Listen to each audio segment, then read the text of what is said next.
Troisième méditation. Veut-il te faire un procès et prendre ta tunique? Laisse lui-même ton manteau. Te requiert-il pour une course d'1 mile? Fais-en 2 avec lui.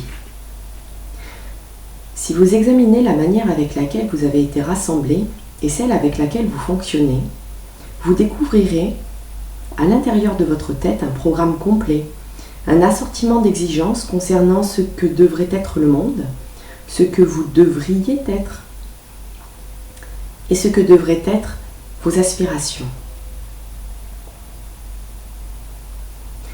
Qui est responsable de cette programmation? Certainement pas vous.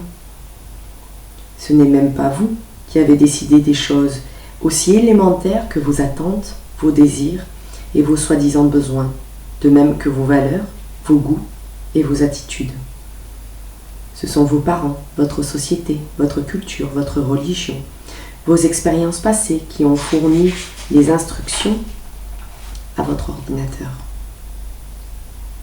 Et aujourd'hui, quel que soit votre âge et où que vous alliez, cet ordinateur vous accompagne, poursuit son activité et ses opérations à chaque instant de la journée, insistant impérieusement afin que l'on obéisse à ses exigences, auprès de vous comme auprès des autres.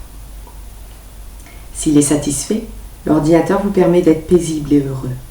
S'il ne l'est pas, et même si vous n'êtes pas responsable de son mécontentement, l'ordinateur génère des émotions négatives qui vont vous faire souffrir. Lorsque ceux qui vous entourent ne répondent pas à ces exigences, votre ordinateur vous tourmente à l'aide de frustration, de colère ou d'amertume.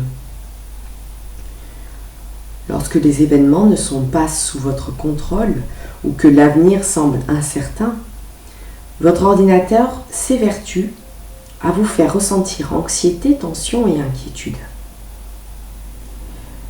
Vous gaspillez alors énormément d'énergie afin de combattre ces émotions négatives. Et vous vous battez généralement en consacrant une plus grande énergie encore au réaménagement du monde extérieur, afin de satisfaire aux exigences de votre ordinateur. Si ce but est atteint, vous êtes récompensé par une aune de paix précaire. Précaire car à tout moment, une vétille, un train en retard, un magnétophone qui ne fonctionne pas, une lettre qui n'arrive pas, et d'autres bagatelles de ce genre, entrent en contradiction avec la programmation de votre ordinateur, et ce dernier exige que vous soyez de nouveau en colère. C'est ainsi que votre existence devient misérable, car vous êtes constamment à la merci des événements et des gens qui vous entourent, essayant désespérément de faire en sorte qu'ils se conforment aux exigences de votre ordinateur afin de jouir de la seule paix qu'il vous autorise.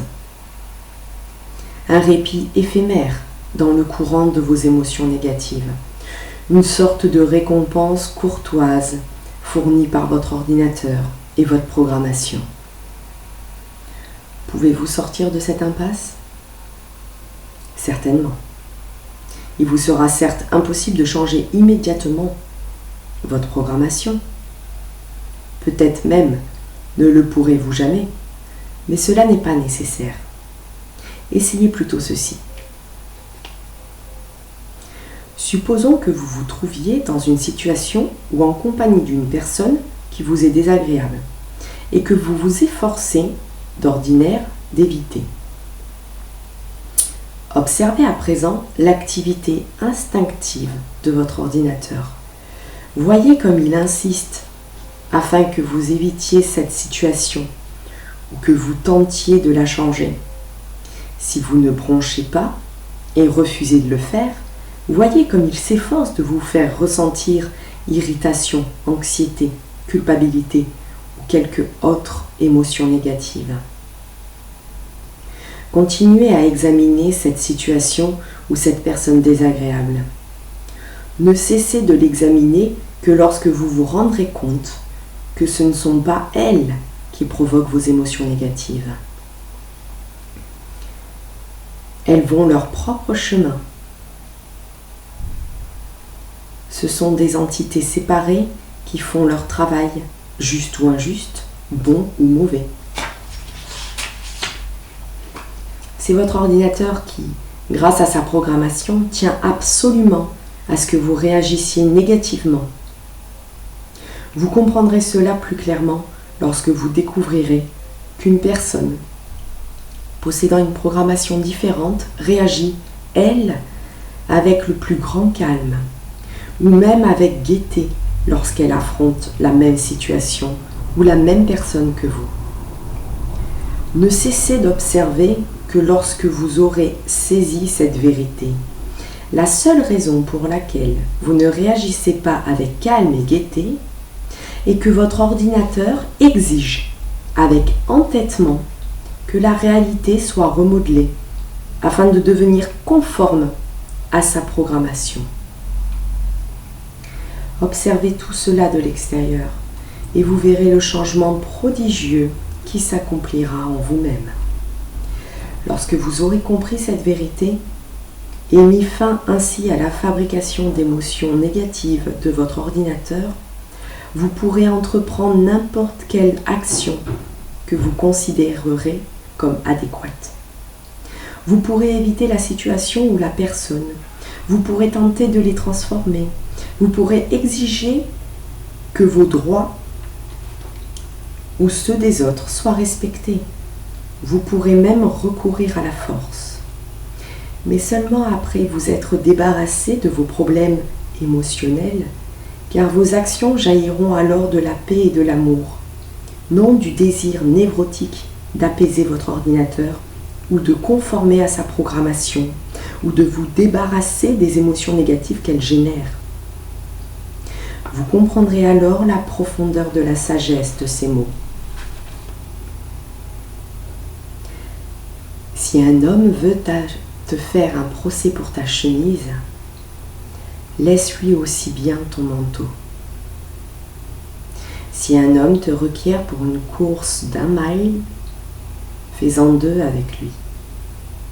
Car il vous sera devenu évident que la véritable oppression ne vient pas des gens qui vous traînent en cour ou des autorités qui vous soumettent à un travail d'esclave, mais de votre ordinateur dont la programmation détruit votre sérénité dès le moment où des circonstances extérieures ne sont pas conformes à ses exigences. On sait que les gens peuvent être heureux partout, et même dans l'atmosphère oppressante d'un camp de concentration. C'est de l'oppression que votre ordinateur fait peser sur vous, dont vous devez vous libérer.